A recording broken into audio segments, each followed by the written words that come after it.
భవనాన్ని ఇచ్చుకొచ్చి గదిలో మార్చి మళ్ళీ కట్టారో ఏమో మాయజాలము తెలుసు మంత్రగారడి తెలుసు రెంటి కన్న ఇది ఇంకోటేమో నీలాకాశం నేలాకొస్తే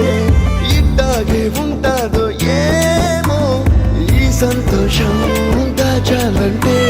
హృదయాలు ఓ వంద కావాలేమో ఇంతందంగా ఉంటుందా